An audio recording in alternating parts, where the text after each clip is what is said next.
I first met him in the early 80s in a Chinatown of urban Java. He didn't want his real name or address revealed, so we called him DJ for Dynamo Jack. He was only a healer, he said, but he did direct a powerful energy generated from his own body into his patients. Sometimes he used the needles, sometimes just his hands. He called the energy Qi, and it was so strong that he usually needed a grounder to hold his patients' feet. For years we followed him around Java on his healing rounds, pleading to be allowed to film him, but he always refused, saying his powers resulted from a type of meditation with an ancient tradition of secrecy. It was only when my brother Lorne was suffering from a serious eye infection that he finally allowed us to film him in 1987.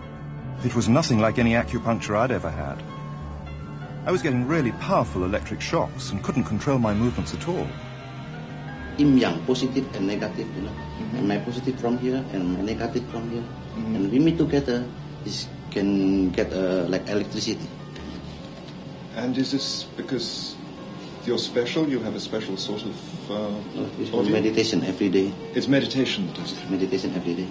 Like you can touch me, like this. It's nothing, okay? It's my burn.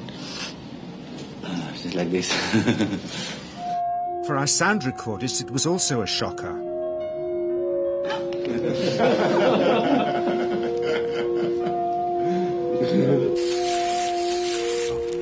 He then took our newspaper outside and showed us how Qi can also be used to set things on fire.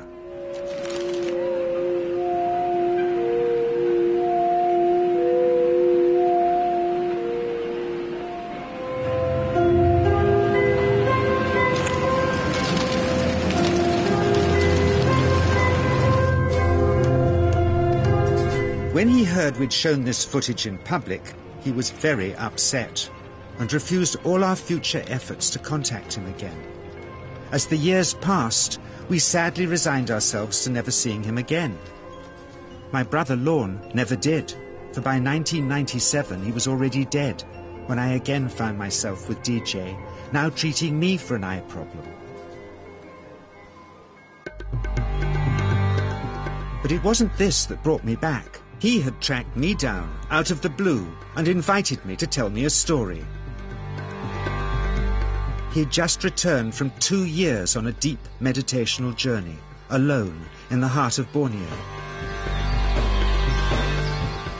Amongst his revelations, he had seen, he said, how history was moving on into great change, and the old wisdom was vanishing.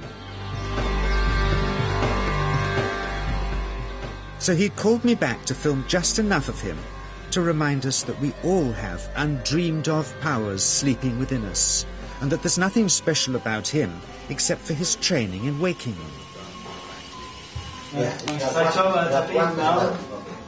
Grounding this patient, my cameraman Joe is having to use all his weight to keep contact. But Qi is pushing him away.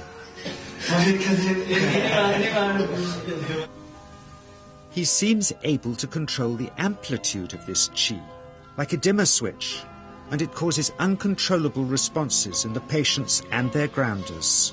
I can barely keep my hand on you. Fly off, the electricity is so strong.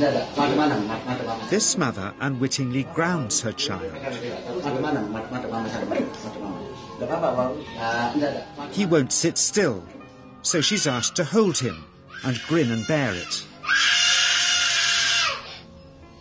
Sometimes, signs of this passing energy can be seen in the transmitter too. This